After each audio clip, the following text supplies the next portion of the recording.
Mic 1 2, check mic 1 2. All right. Check test. So I don't have to call for. All right.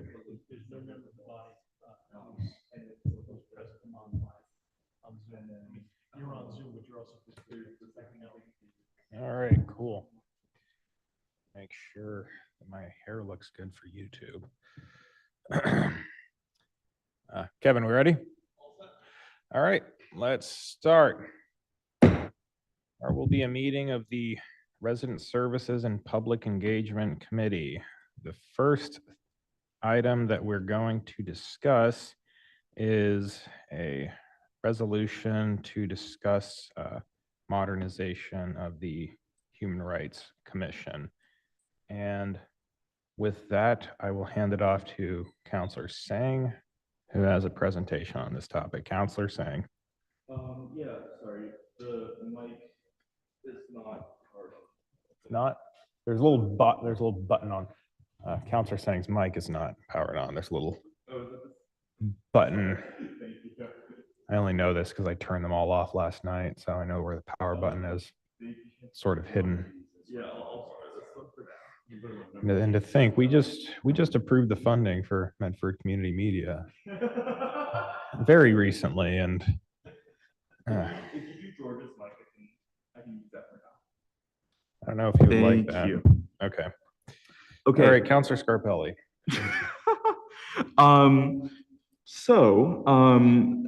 The HRC update ordinance, just to reorient everyone, this is meant to expand and empower the Human Rights Commission Medford to do more work as an advisory body in our city. I think we see the need for it so much with what's going on in the world around us, and especially in the pressure that municipal and state governments are facing to disinvest from diversity, from equity and inclusive initiatives.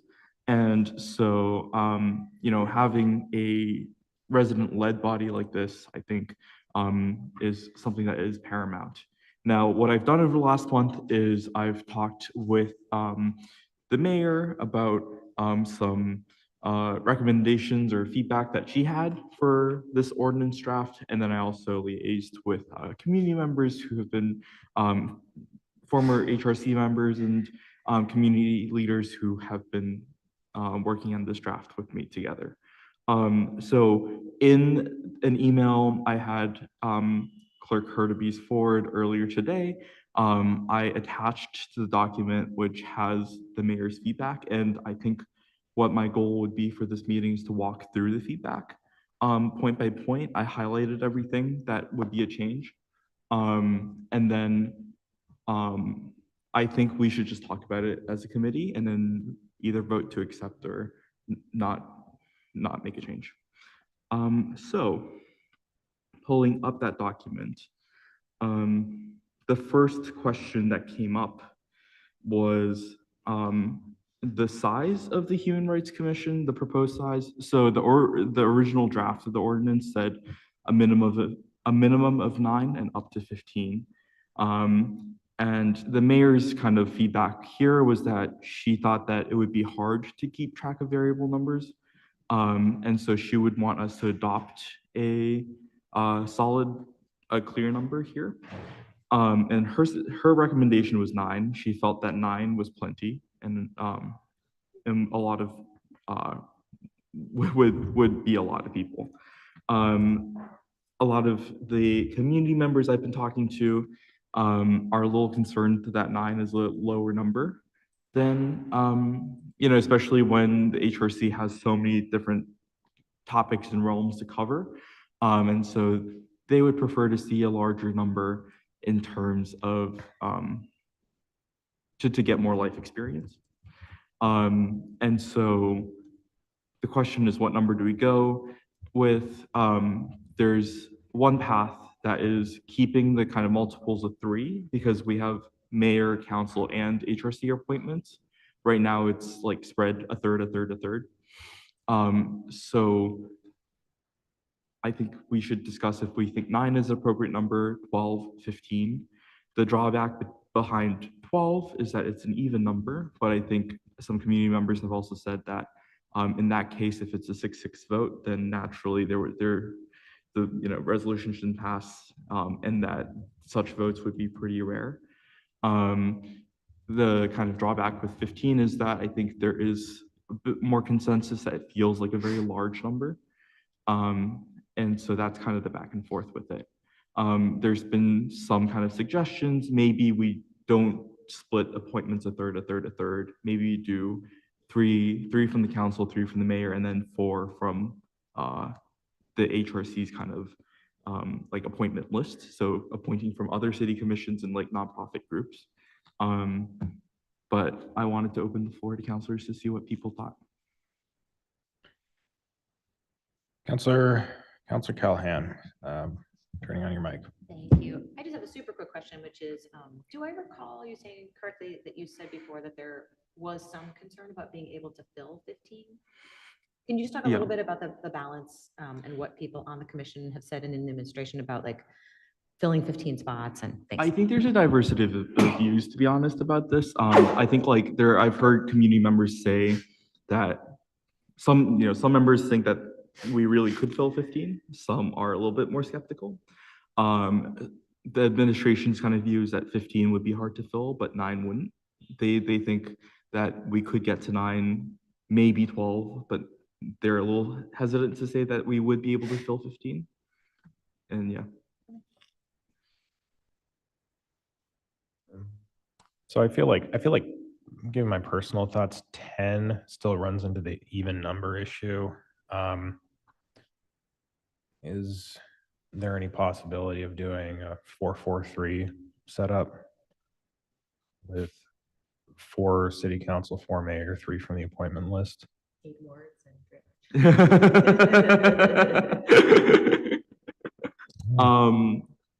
I think my personal reaction to that would be that I think there might be some pushback from community members that we would give kind of the appointment list of like a smaller slot, because like there's so much to possibly appoint from. For example, like the Medford Housing Authority and the Y and like the different commissions that we have, like Council on Aging, disabilities, and stuff like that. I think there's such a list out there of potential voices to be included. 3-3-5 then maybe? 3-3-5. I'm honestly, I'm open to possibilities, and we should hear from the public if there are members who have thoughts about it too.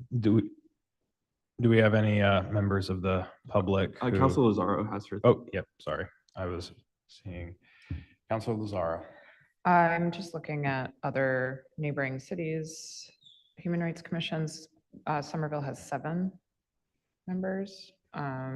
Cambridge, I can't find how many members on their website. Not everybody has them, right?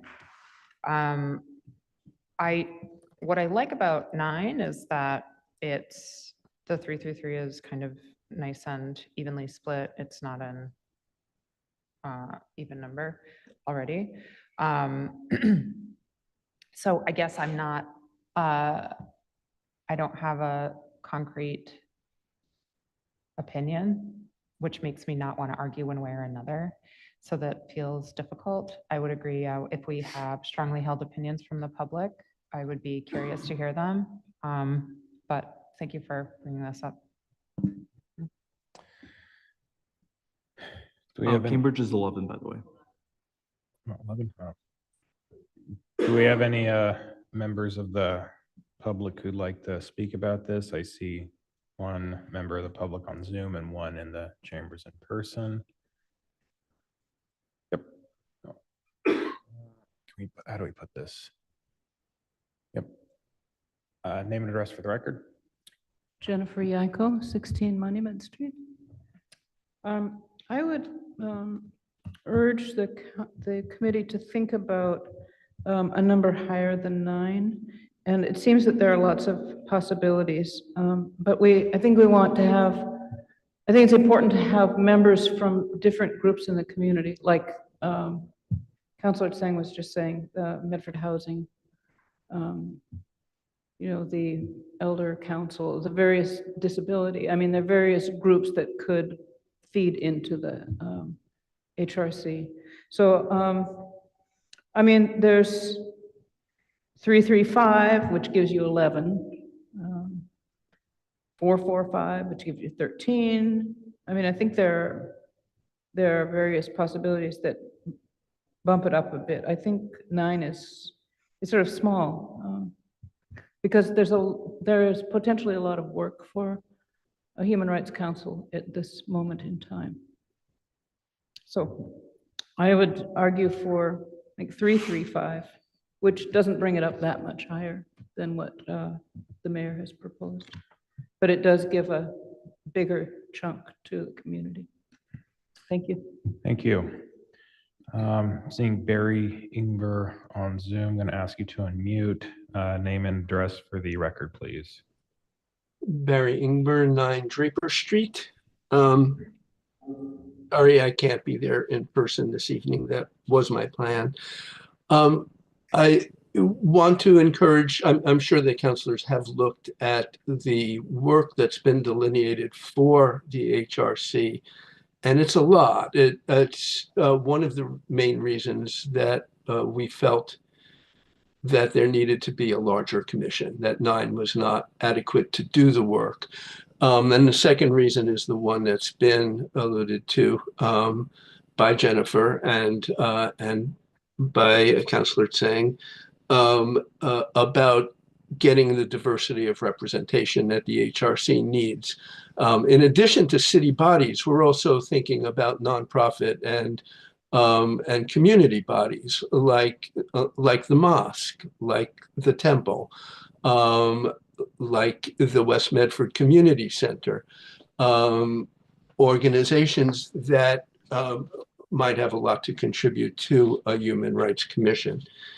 In terms of numbers, I want to say, as a member of an official city committee, we have right now 14 members.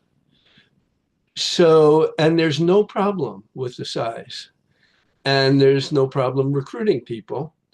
And we don't have stipends, which hopefully will make recruiting easier for the HRC. And we don't have any problem with it being an even number because, unlike the city council, there are frequent absences, there are frequent openings. Having a body that officially has 12 people or any other even number of people doesn't mean that there's going to be an even number at the table. And as Councillor Tsang pointed out, even if there is an even number, so if there were 12 at the table, so you have a 7-5 vote instead of a 6-5 vote or a 7-6 vote, it really doesn't matter. I guess that's all that I have to say. Thank you for the opportunity to chime in.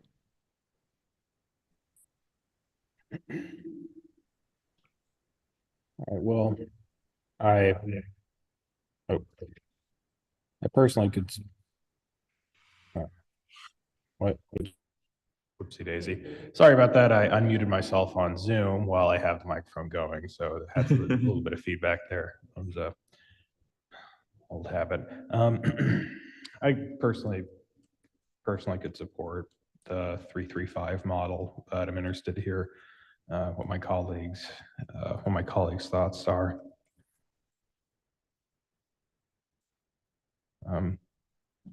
Councilor Callahan. Thank you.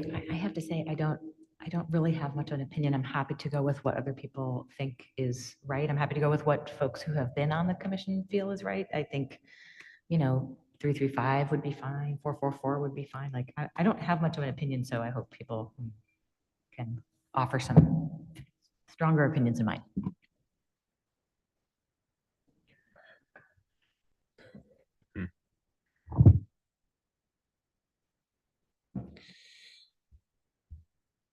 Councilor Tsang. Yeah, I think I'd be open to opting for 335. I think my only concern about it is the idea that an ultimately unelected body is doing a lot of the appointments. It's still not over half.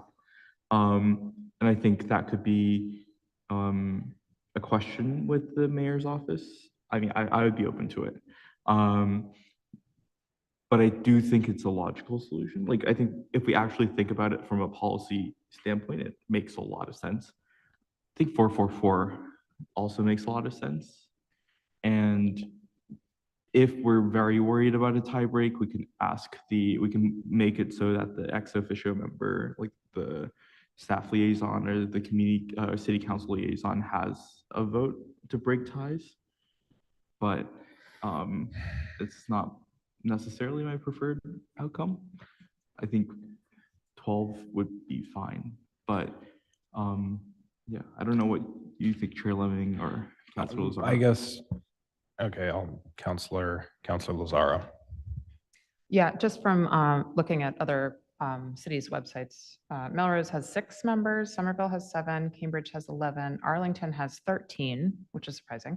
Revere has 8, and Malden has 9. So again, I would never served on the commission. I would defer to people who have, as far as like strongly held opinions about, reasons why one's better than another. I don't have a strong opinion about it. So I do, again, like Councilor Callahan, I think it's probably best for us to defer to those folks.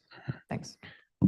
Councilor Stein, could you clarify what the appointing bodies for the 5 would, where they would come from? You said various institutions around the city. Who would decide what those institutions are? And because we are adding an extra 2, so I assume that decision would also need to be made at some point. Yeah, so essentially the groups that so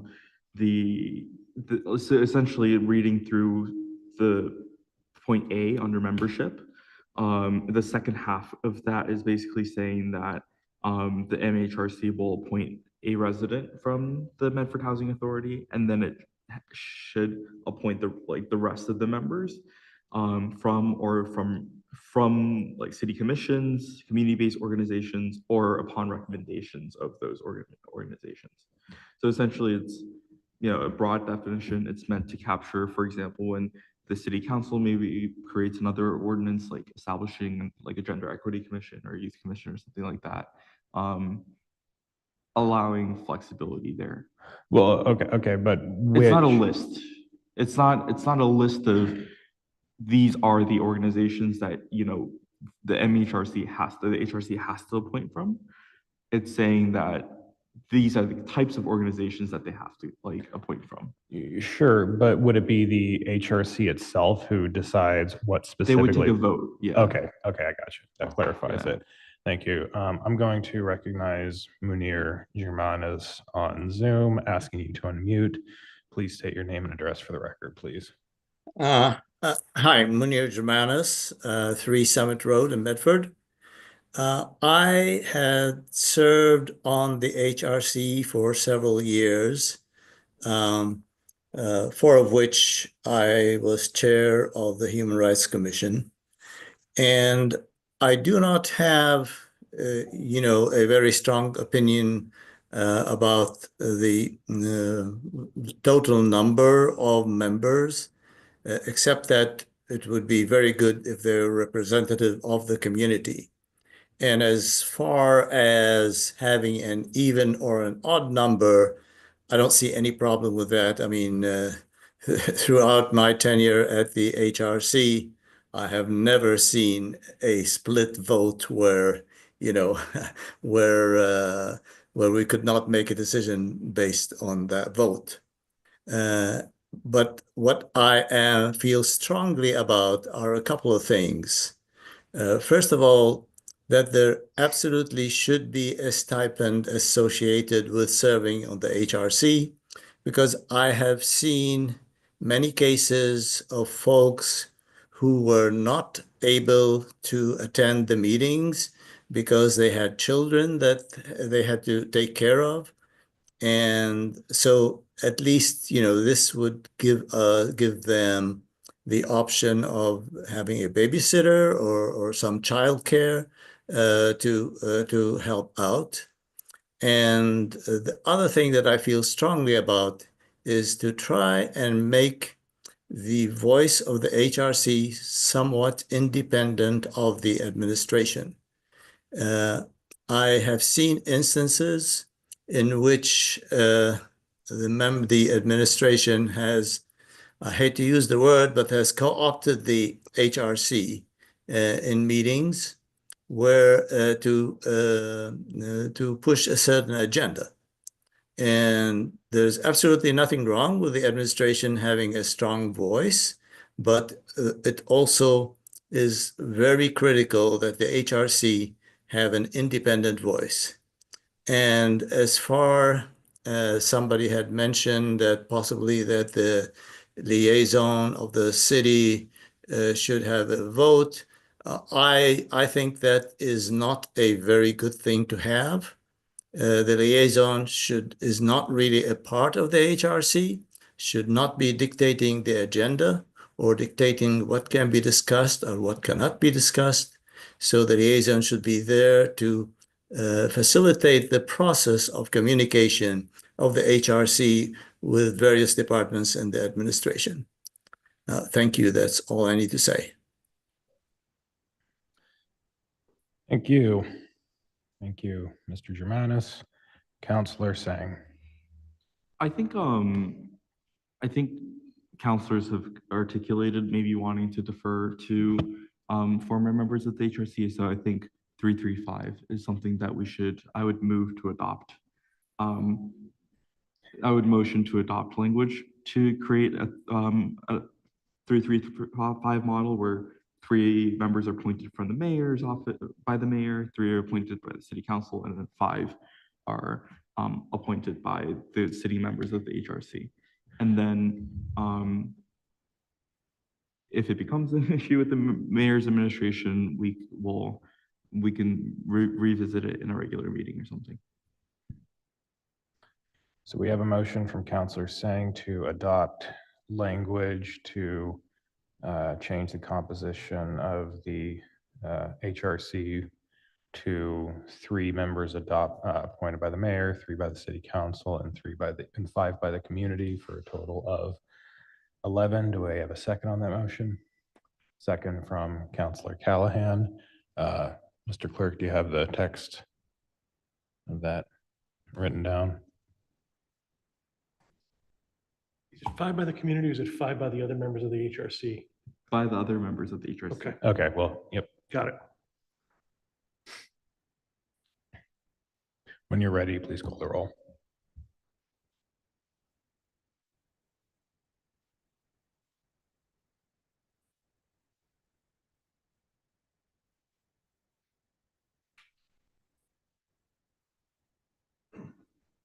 Councilor Callahan, Yes.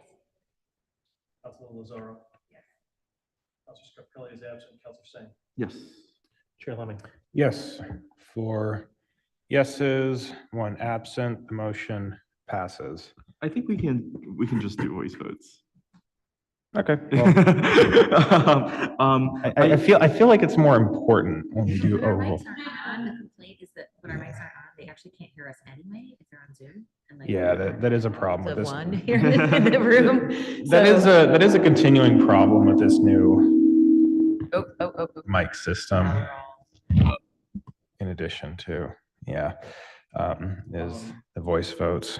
I am going to recognize Counselor Sang. Before I quickly move on to the next point of feedback, something I had talked with community members about, we settled on where we are now, but we do create like a different standard for the Medford Housing Authority by saying like the HRC will appoint a member of the Medford Housing Authority. I just wanted to see if counselors were comfortable with that, or if we should just make it a recommended body. So like I'm fine, yeah. Okay, great.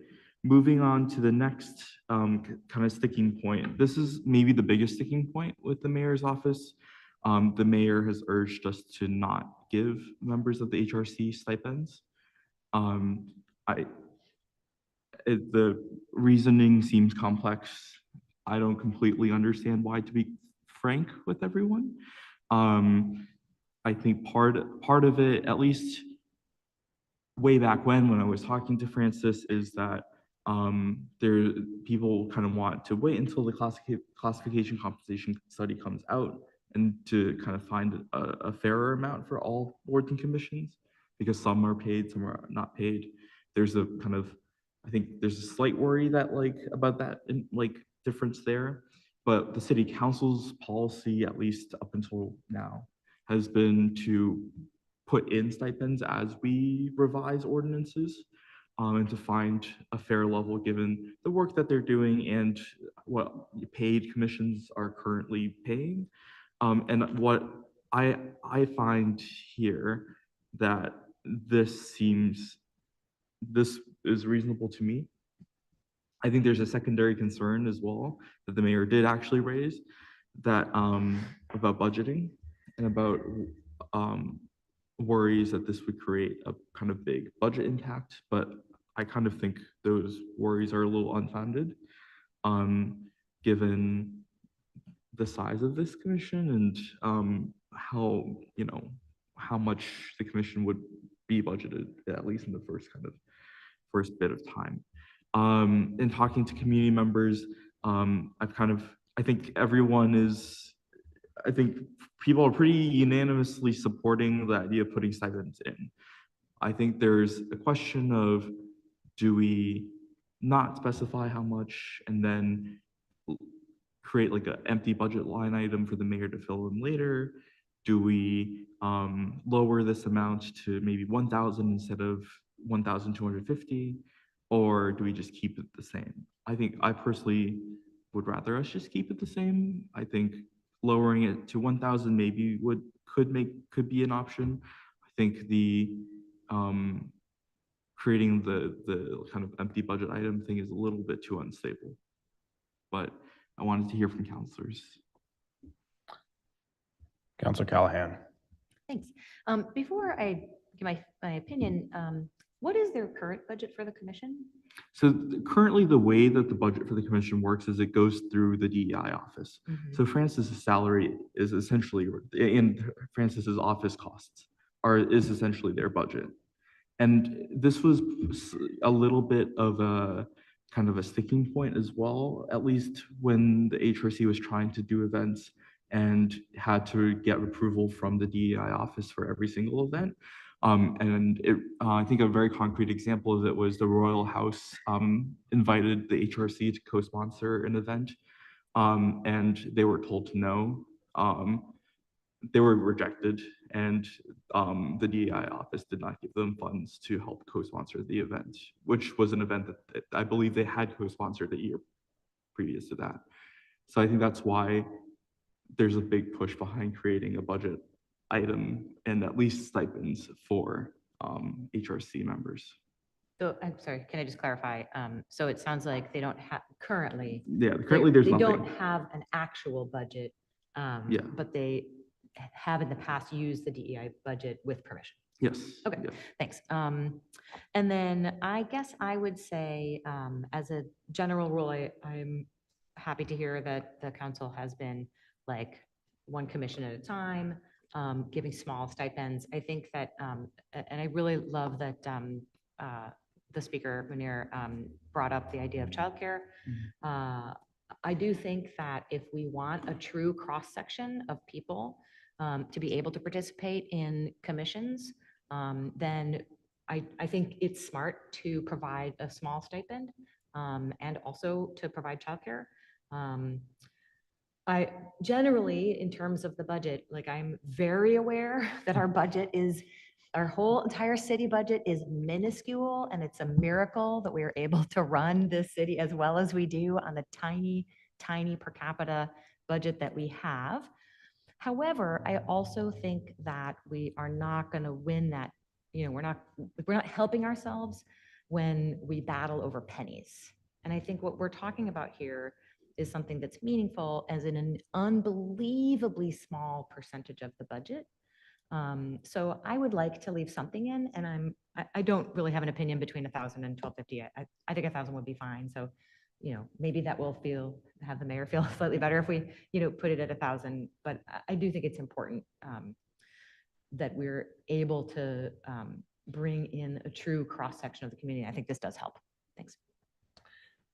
Counselor Lazaro. Yes, I would definitely be in support of a small stipend. I know a few of our commissions have stipends attached to them already. And boards, the Community Development Board has a stipend that meets very frequently, but, and it's a really important element of our city government. But I mean, this would also be a lot of work. It would be very important. It would be critical to the healthy functioning of our city. And it's also, you know, part of making sure that you have, just like Council, I don't need to repeat what Councilor Callahan said, but yeah, I think the stipend portion is important. I think a budget line item is important. Again, by the same token, we shouldn't have to argue about pennies because it is a very large budget. I do think that there is wiggle room here. And I think that we do have capacity in these small amounts to allow this commission to have some of its own authority. That's what we're trying to give it. It doesn't make sense to have a cross-section of our residents that are truly representative if we're not giving them the authority to do things with that knowledge that they bring into our city government. So I would be in favor of it. Thank you. Just to offer, so 1250 across 11 people is a total of 13,750 across 9 people. It was 11,250. So if it reduced to 1,000, it would be less than the amount that they would have gotten with 9 people. I'm not sure if that sort of penny pinching would help with the conversations with the mayor, but that's just to offer some perspective. There, I agree with everybody that this is a very small amount of money to be talking about. That being said, do we have any other motions or discussion points? Is there anyone who wants to speak? I wouldn't motion. If anybody from the public would like to speak, either come along to the podium or raise your hand on Zoom.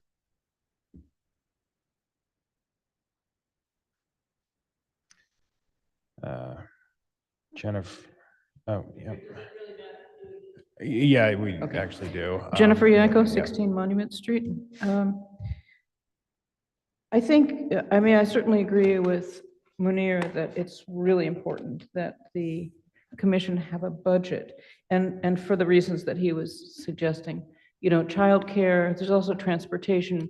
I mean, given how much it costs to hire a babysitter, you know, if somebody is going to attend 8 meetings a year and they've got to have time to get to the meeting and get home and be at the meeting, you know, that's 3 hours or so possibly.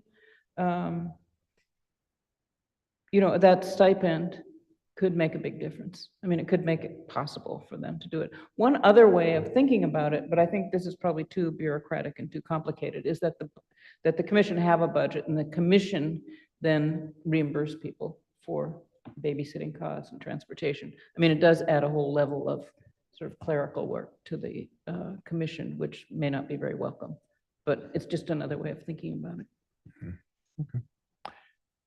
Barry Ingber, I'll ask you to unmute, name and address for the record, please. Barry Ingber, 9 Draper Street. I want to thank everybody for all the counselors for your comments and support. I just want to, just for the record, make the point that this commission, more than most and possibly more than any, though not certainly, since we want to bring in disenfranchised members of the community, those are the folks who are most in need of a stipend in order to participate. And, you know, so I think there's a different standard here than there would be for some other committees. I would also like to make the recommendation that if you go with the lower number of 1,000, that maybe you say 1,000 plus reimbursement for childcare and transportation costs.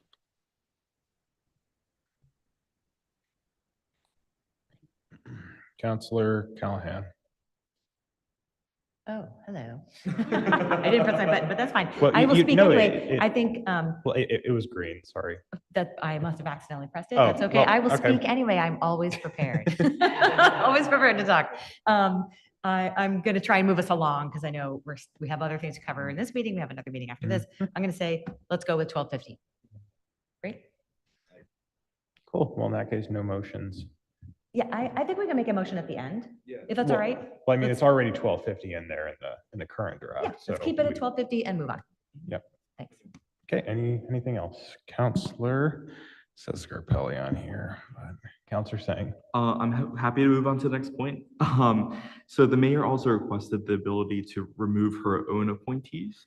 And so I drafted some language allowing for that. And I think if we choose to do that, it would only make sense for city council to be able to remove their own too. This has kind of become a very big point of discussion. I think the argument for adopting the mayor's amendment is, at least from her side, she just wants to be able to hold her own appointees accountable if they say something wildly off color or do something that is wildly off base. And she would want the ability to remove her own appointments, and and especially use that in the backup in case the rest of the HRC is unwilling to vote that person off. The kind of pushback against that is I worry that this would endanger the political independence of the HRC, because then the question is, what does for cause mean? So how high of a bar is for cause for removal? So if if her appointee to the HRC says something about a human rights crisis that is very different from what the mayor's views are, is that then a problem, right? And I think my understanding of for cause, I think it would depend on the degree of what that statement would be. And I think for the most part, it would be protected, but I can see the worry. Counselor, did you really press your button this time? Yeah, Counselor Callahan. Thank you. Is this common in commissions? Counselor Singh. The clerk might be able to help me refresh my memory on this. I think the mayor usually has power to remove her appointees. I don't actually know the answer to that question, Counselor. I know that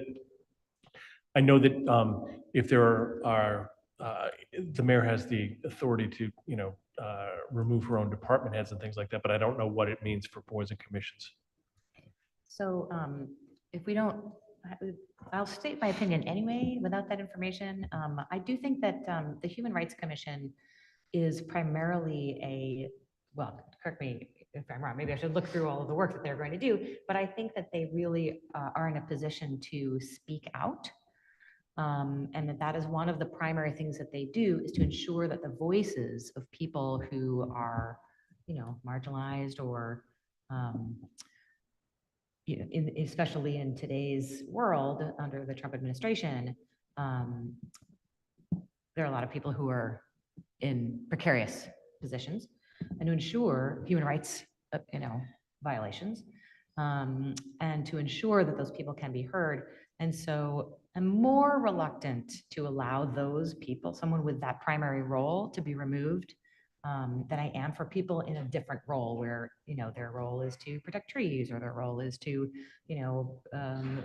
approve zoning abeyances, or to do other things where they're sort of have a different role aside from speaking. So I'm leaning against it. That's kind of where I'm sitting right now. Counselor Lazaro. Quick Google says that a mayor does generally have the power to both, if they have appointed somebody, they have the power to remove them for good cause. Though, with that being, I think we should maybe add the words "for good cause" and then have an understanding of what that would mean. I don't think it would mean expressing an opinion contrary to the opinion of the mayor. This is not about our current mayor. This would be about any mayor that we would have in the future. So not to assume anything about it, like a differing opinion, I don't think would be considered good cause. I think it would be something egregious, would be good cause. It does say sometimes it would be with approval of the council, maybe with the rest of the commission's approval, but I think it would be fine if we added for good cause as part of that language. Is that in there? For cause, it just says for cause. I think that is, the understanding of that is not a differing opinion. And I know that the way the federal government is operating right now is not really standard practice in governments. So that's another thing that in my mind, I'm kind of like, we're trying to be good. We're trying to do good governance when we're writing these. Yeah. So thinking about like how we would interpret this in the future, how somebody else would interpret it in the future, I think maybe we could add the word good. Is that, Justin, what, or Counselor saying, is that like a thing that you would, is that standard legal language? I don't think it would be that different from for cause. Make a difference, yeah, okay. Yeah, I think your assessment of the situation is how I kind of remember it as well. Like usually, interestingly enough, huge constitutional question that like is cause? very relevant. Because this, you know, or what is cause, but also like what is removal? Like what is appointment and removal? Because like, does the power to appoint also include the power to remove?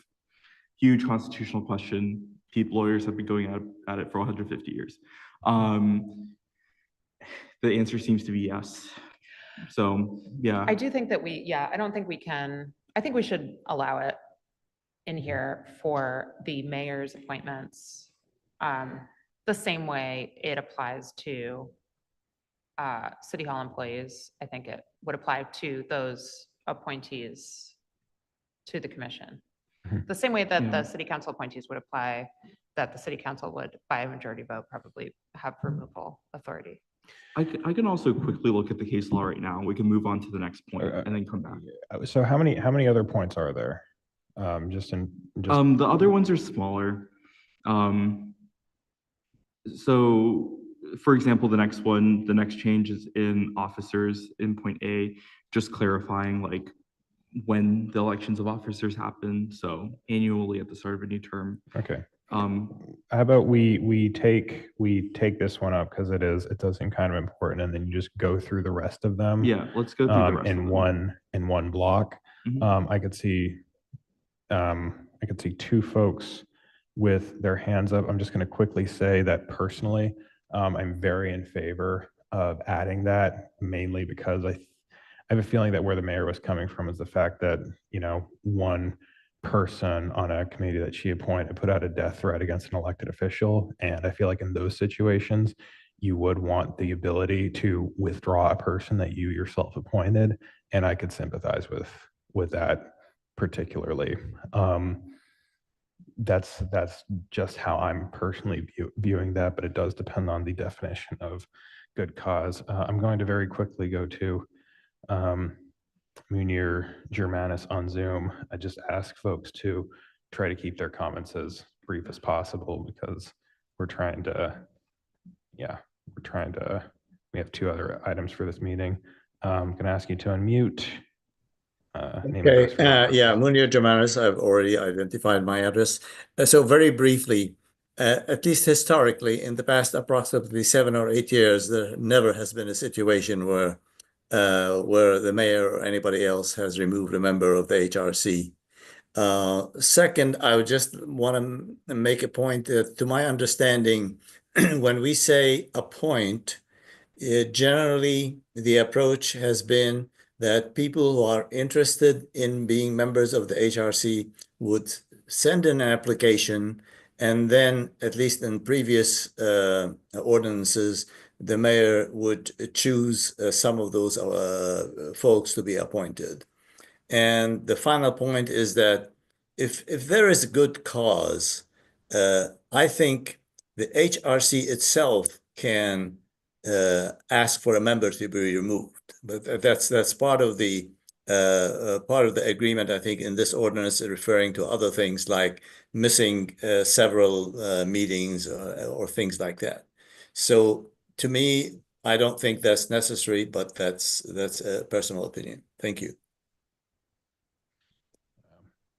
Barry Ingber, name and address for the record, please.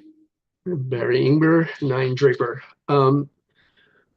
When we put together the initial draft for this ordinance, one of the major touchstones, maybe the major touchstone, was the independence of the HRC. That was the key item that we felt needed to be addressed. And I feel that the ability of the mayor to remove appointees inserts politics into ongoing activities and compromises the HRC's independence.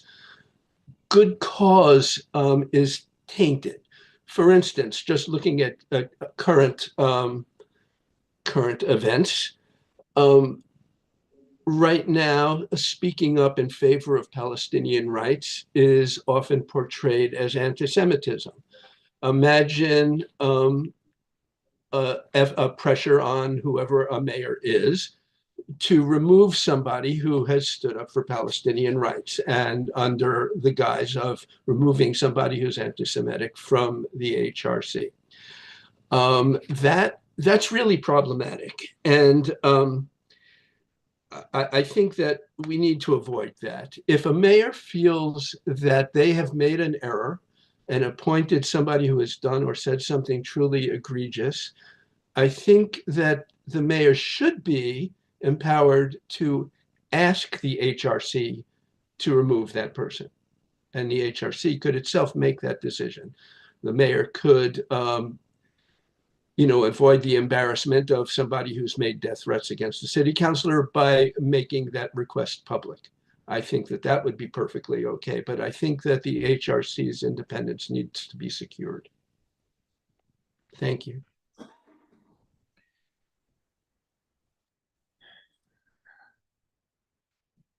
What do you think of the amendment of a proposition to change it to the mayor may request the HRC? I would be open to that. I did actually think about that before this meeting. I think an alternative path is to say that policy differences or disagreements do not constitute good cause. I mean, policy, I think that would be a policy. It would be removing someone for anti-Semitism. Not a policy. Yeah. Mhm. It's difficult. I did actually look at the case law. The case law is that for good cause is broad. It's anything that's not arbitrary and capricious, and an abuse of the person's duties or discretion. But it also depends on the context of the thing itself. So like it would, in this context, depend on, like, hinge on the fact that this is an HRC ordinance. So if the kind of argument is, I think if the argument is that, like, supporting Palestine is supporting human rights, then there's a case there to be had. To be quite honest, I think no matter what we do, it will always be gray. I think even if we don't have something like that, I think then the gray area kind of shifts to whether the mayor has the power to remove in the first place. I think it's safer not to make the amendment. Councilor Callahan. Thanks. After hearing from folks, I think even more strongly that I'm not in favor of the amendment. So I'm perfectly happy if we say that the city council may request the HRC remove any of their own appointees, and the mayor may request that the HRC remove any of their appointees, but not that they have the ability to do so. Is that a motion? Yep. Okay. I'd second that motion. Okay. The motion from, I actually do feel like, well, it might be better to take a roll call because on Okay. this. Okay, well, on the motion They from, can remove their own Their own, appointees. Yeah, only their own. okay. City council may Or may request request. removal of their own appointees. Mayor may request removal of their appointees. okay. On the motion from Counselor Callahan, seconded by Counselor Sang, all those in favor?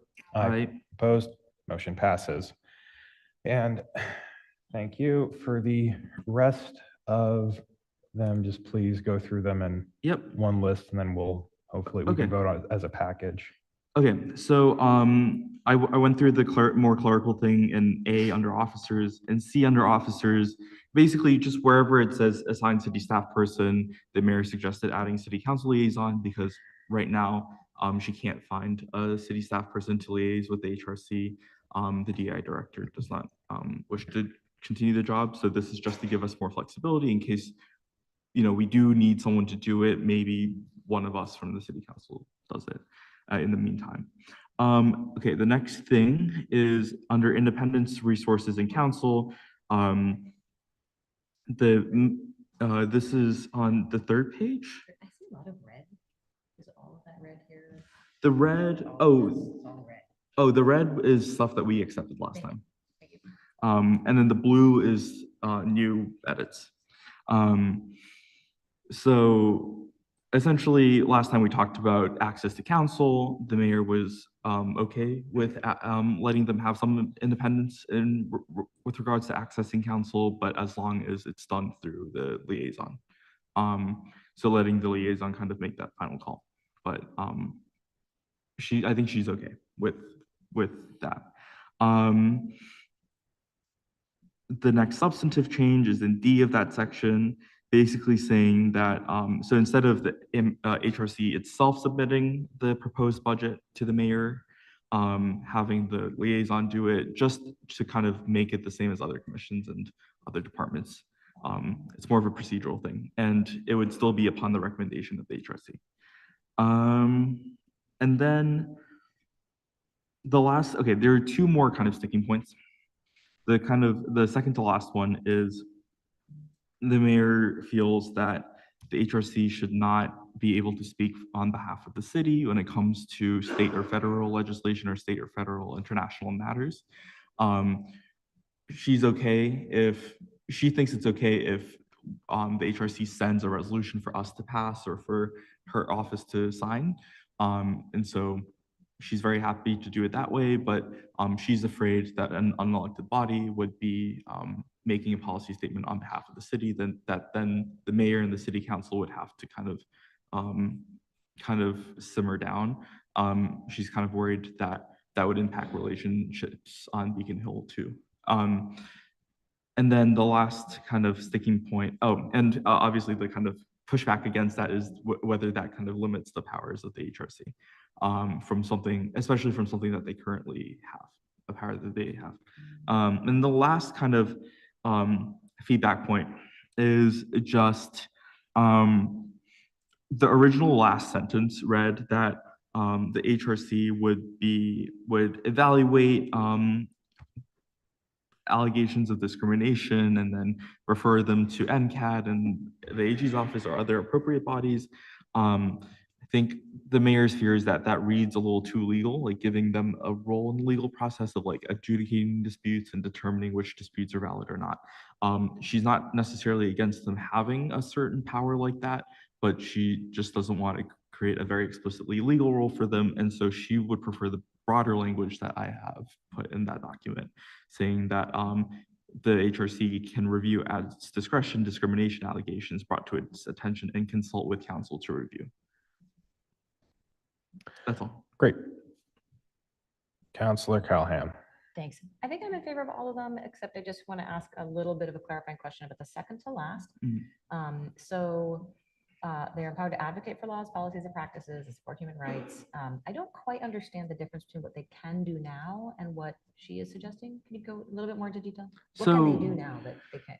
Well, right now it's a question mark because technically the HRC, I think it really depends on how you read the HRC ordinance right now. If you read it super strictly, they don't have it, like, they wouldn't have any of these powers, period. If you read it broader, then they do have quite flexible powers with regards to this. Because Right, this, but powers to do what exactly? oh, to Like, powers basically like- pass resolutions saying like, if the state house is, debating as like a housing stability law Mhm. and saying, the HRC maybe would want to pass a resolution saying, we support this bill. So she's saying that they can't pass their own resolution saying the HRC of Medford supports X, Y, or Z. She's worried that they would pass a statement saying the city of Medford supports it. Right. The Well, I XYZ mean, bill. I feel completely comfortable with them saying the Human Rights Commission of Medford supports Yeah. XYZ, but I don't feel comfortable with them saying the city of Medford supports XYZ. They're not, they're not an elected body, and we Right. already have elected bodies to do that. So to me, this is a very clear thing, and I just want to, like, I would be in support of it saying that, but that isn't what I read here. Mm. That's not what it says here. So So, what the mayor's draft says is Mhm. that they can't say anything with regards to state or federal bills or things that are happening on those levels, but they can support send us a resolution for us to pass. technically, it does say they are empowered, shall be empowered to advocate for laws, policies, and practices that support human rights and improve social equity in Medford. Yeah, But what she is saying is they cannot advocate for laws, policies, practices. that support human rights and improve social equity At the state in and Massachusetts or the level. country. Well, Yeah. I'm sorry, but I think to say that the Human Rights Commission cannot have an opinion, come up with their own opinions on human rights outside of our cities, gonna rule out probably 9/10 of everything they want to talk about. I mean, in my opinion, if you live in Medford, it doesn't mean you don't have a, sister in some other state and a parent in another country or an entire community. And that's what human rights are about.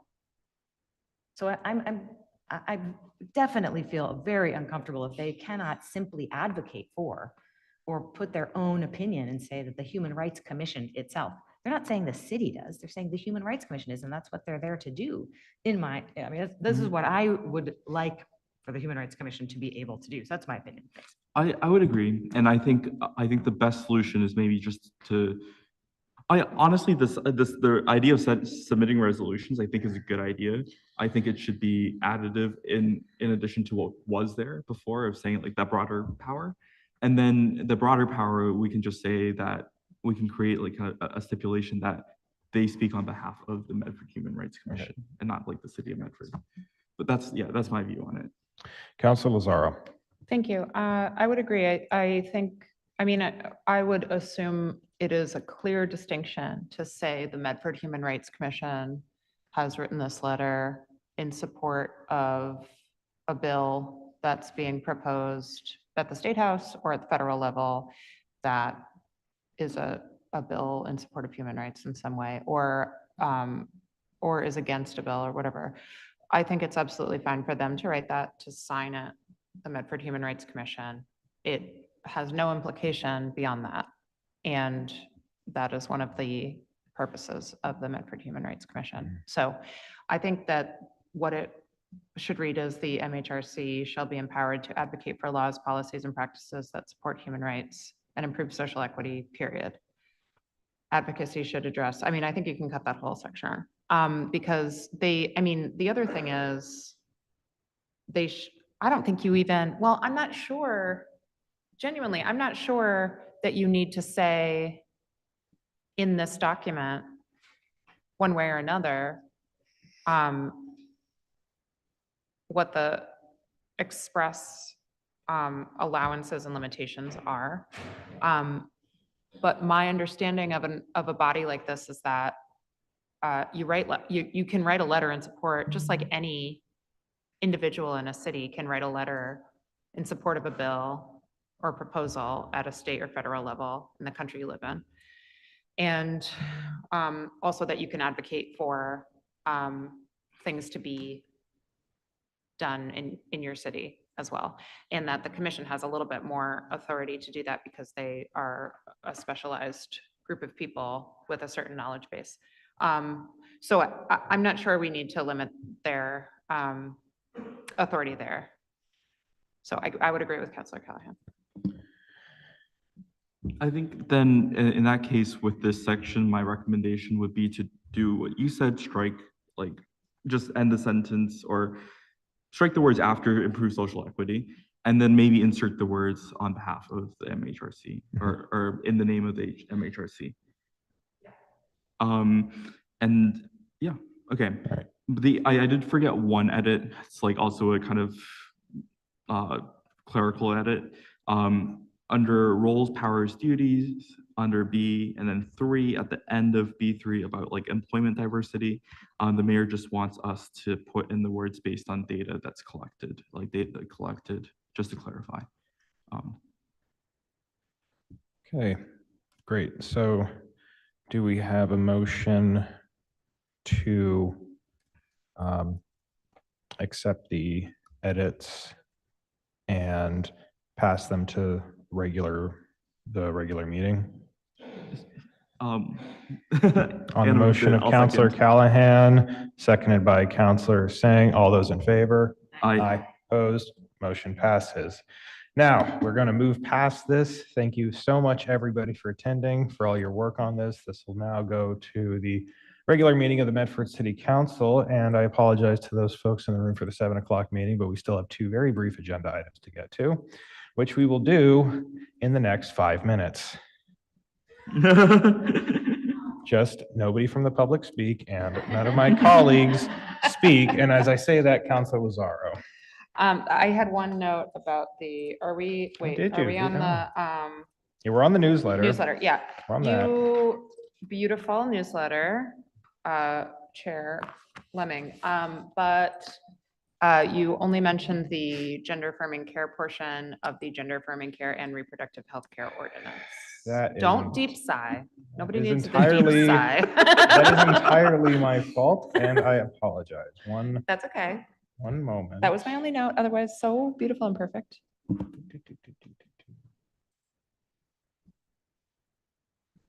right, sorry. I just want to type it in here. Gender affirming care and gender affirming.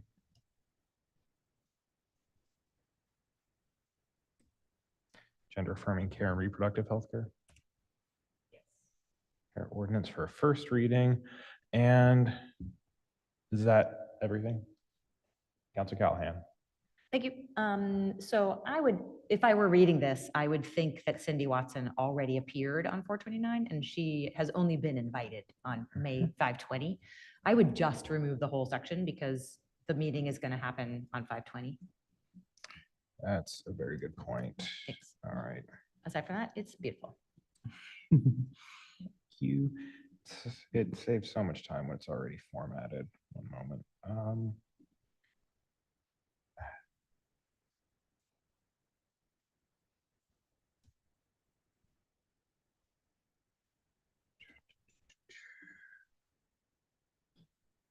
Then of course, can just remove the TBD because boom, and then I'll put the YouTube link in there later. Okay. Oh.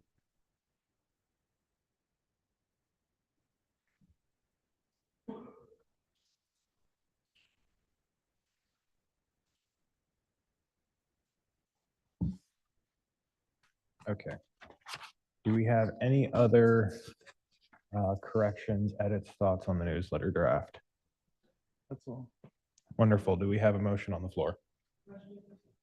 On the motion by Councilor Lazaro to approve? Or whatever. Yeah. Approve. Second, publish, and keep paper in distribute. committee.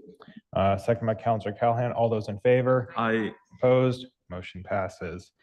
And the final agenda item, we're going to hear from Councilor Singh on the results of the budget survey that we've seen thus far. Councilor Singh. Thank you. I'll be briefer about this because I did share the results of the survey with everyone on this committee through the clerk. We got 92 responses, which is a good number. It's predictably skews a little bit above the median age of the city, a little bit higher income. but neighborhood wise, it's pretty balanced. And it does skew towards those without children at home. Compared to the census data, if I remember correctly. But with those factors in mind, we do hear quite a lot about a lot of core issues, education and schools and streets being the top two issues that we see kind of throughout the whole the survey, but there is quite a lot of helpful information here, a lot of new ideas about how to leverage state laws, a few kind of worries about shortfalls from federal funding, ideas about climate resilience, about safer streets, after school, which is, I know, an issue we all hear quite a lot about. Kind of social programs, family supports, green spaces. So I encourage counselors to just read through this on their own time as well. When with regards to longer term needs, there's a lot of talk about longer term plans for infrastructure, roads, and also a new high school. Kind of focus on, and there's some focus on how like investing in health and human kind of impact things, climate change, accessibility issues, like especially with regards to language services, immigrant services, stuff like that. And of course, after school care, again. In the kind of like first page, which is the meat of the results, I think those are the results that are most helpful for counselors to kind of just digest individually as well, instead of me giving a summary, because I don't want to treat this like a poll. We did hear that residents are, there are a good number of residents who are reading the city's newsletter. Obviously, those who got this survey are definitely going to be very skewed in favor of that. But to see that over 50 people are reading the newsletter is very helpful to know. I think all in all, when it comes to participation and updates, like ways to give the kind of do participation, there's besides social media and the newsletter, there's kind of an even spread. There's a less preference for doing for attending listening sessions or getting robocalls about the budget. But when it comes to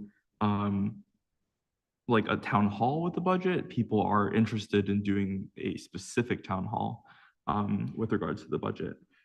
So I guess in general, when it comes to like general updates, the kind of like listening sessions, robocall thing doesn't work as much, or at least with the people that did respond. But with regards to like getting people to engage in the process and give feedback, they would like those options open to showing up. There's a lot of great questions that people have in the kind of in that very last section. We've got 28 responses for it. There's some suggestions for future surveys, how to format them. I think some folks have suggested an increase-decrease metric. There's some just general kind of like general feedback with regards to when in the process we do this survey and how people get information. But yeah. Great. Thank you. When will we be collecting responses? So Like, is there a deadline out there? So we did put a deadline on the survey, or a soft deadline on the survey of this meeting, saying that we were going to be reviewing responses at this meeting. I think my hope is that we continue to keep this form open and share this link with counselors so people can see new responses that come in. We all have the kind of spreadsheet here. I would want this, just to protect the privacy of those who did answer, would want this to be relatively under control. But I think if we can do more work to engage folks that aren't very much like represented or heard in this survey, I think that'd be good. So I know Councillor Callahan has helped blast this across tons of different channels. I think we saw better results with that as well. So I think more outreach when it comes to like renters, when it comes to lower income folks, people of color, organizations of color, maybe doing more kind of like bringing printed copies to community centers and libraries too would be helpful. So do we have a motion to keep the survey open and adjourn?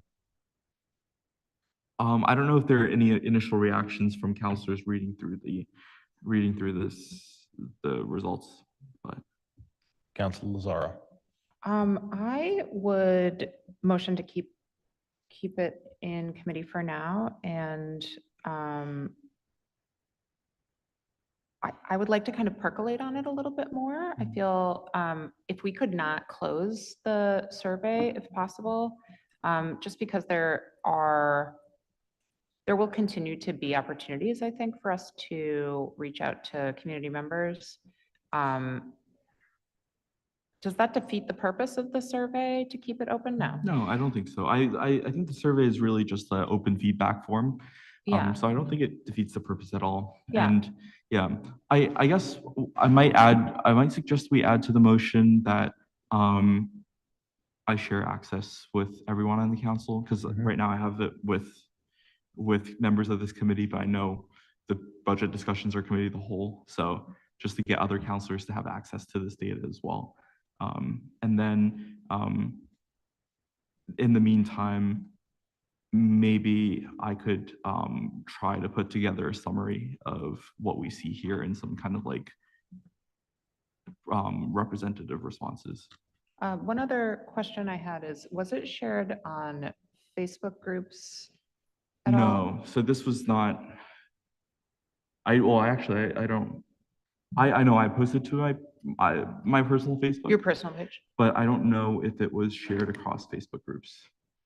There may be an opportunity to get some different feedback if we went that route, or asked some of our state delegation if they would be willing to share it with their mailing lists also. That makes sense. Yeah. Just some thoughts that occurred to me. We may have a more broad range of folks that would be interested in replying. That would, I think that would be worth looking at. Just as I was reviewing it, especially the household income brackets were pretty high on this one. So I would be interested in seeing if we could capture some of the more folks if we can, before we kind of like feel like we're really grasping our full range of constituents. Makes sense. Yeah, I think this is kind of difficult to just like sit down here and say, what people responded. I think it makes sense for people to percolate on it. Yeah. Great. So is that a motion to keep the survey open, share it with everybody on council? Continue to work on distribution. Yeah, and continue to work on distribution. And I guess we could give myself the option of preparing a summary for counselors, and or preparing a summary period. To have counselors saying prepare a summary for the council. So moved. Second. Oh. All those in favor? Aye. Opposed? Motion passes. On the motion to adjourn by Councilor Callahan. Seconded by Councilor Lozaro. All those in favor? Aye. Opposed? Motion passes. Meeting is adjourned.